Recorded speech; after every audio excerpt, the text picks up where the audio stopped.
You build a digital marketing funnel. You optimize the ad copy, the landing page layout, and the email sequence. But when you launch the campaign, the data shows 0 conversions. The technical setup is usually flawless. The links work and the tracking is accurate. The problem is more ancient. The communication isn't designed for how the human brain actually processes information. Decades of research by Daniel Kahneman, a psychologist who won the Nobel Prize in economics, revealed that we don't have one single way of thinking. Instead, our choices are governed by 2 distinct systems that operate simultaneously. System 2 is slow, analytical, and logical. It handles complex calculations.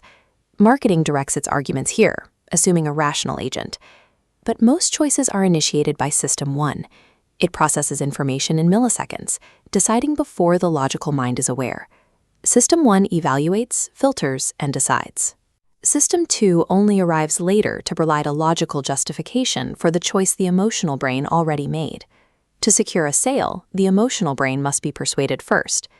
System 1 seeks patterns to conserve biological energy. Research by neuroscientists like Yuri Hassan shows that when we hear a structured narrative, our brains don't just process words, they activate the motor and sensory cortices as if we are living the experience.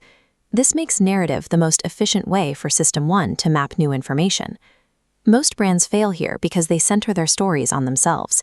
They focus on their history, their corporate mission, and their product features, which forces the customer into a secondary role in their own decision-making process. Neurologically, the customer must be the protagonist. They are the hero facing a challenge. The brand succeeds by occupying the role of the guide, the mentor who appears with the specific tools the hero needs to overcome the obstacle.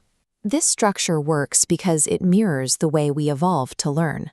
By following a character through a conflict toward a resolution, the brain maintains attention more consistently than it does when processing a list of abstract facts. The brain receives millions of bits of data every second. To prevent overload, the system of activation reticular acts as a gatekeeper, filtering out anything that doesn't seem immediately relevant to our survival or goals. To pass this filter, marketing cannot lead with features. It must lead with the customer's internal frustration. When a user sees their specific problem reflected back at them, the gatekeeper identifies the information as highly relevant. This recognition triggers the release of cortisol, which fixes the attention on the source of the tension. Simultaneously, the anticipation of a solution releases dopamine, creating the curiosity required to keep the user reading.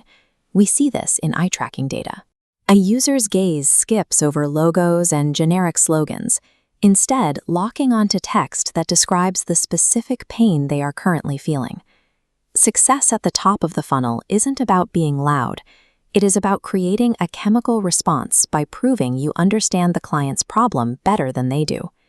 Once you have their attention, the brain moves into consideration. Here, the amygdala, the brain's alarm system, often triggers skepticism. The customer begins to fear the risk of making a bad choice. Lowering this alarm requires the release of oxytocin, a chemical that facilitates social bonding and trust. Neuroeconomist Paul Zak found that the brain produces oxytocin when it experiences empathy, particularly when seeing someone else navigate a vulnerable situation. This is why authentic, narrative-driven testimonials are effective. When a customer hears another person describe their initial doubts and eventual success, the brain recognizes a familiar social pattern and begins to build trust. Trust isn't a calculation the customer makes after reading a white paper. It is a biological state that occurs when the brain finds relatable evidence that a solution actually works. In the final evaluation, the brain faces loss aversion.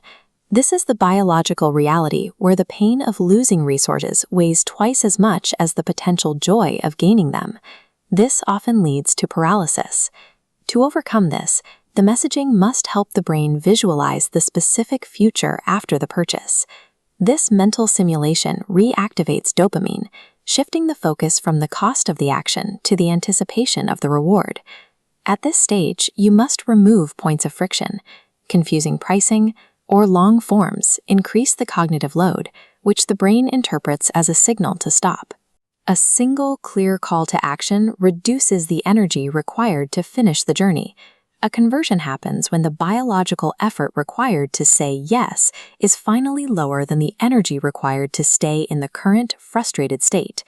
The period immediately after a purchase is when the brain is most sensitive to doubt. A structured onboarding that provides a quick, visible result triggers serotonin, the chemical associated with satisfaction and belonging, which confirms the customer made the right choice. To apply this, map each stage of your marketing funnel to these specific biological signals. Audit your core messaging, ensure the customer remains the hero, and your brand consistently acts as the guide. Then use A/B testing to compare different biological signals. Test a headline that highlights the tension of the problem against one that focuses on the relief of the solution to see which chemical response is stronger. When your communication aligns with these internal expectations, the interaction feels less like a sales pitch and more like the conversation the customer's brain was already waiting for.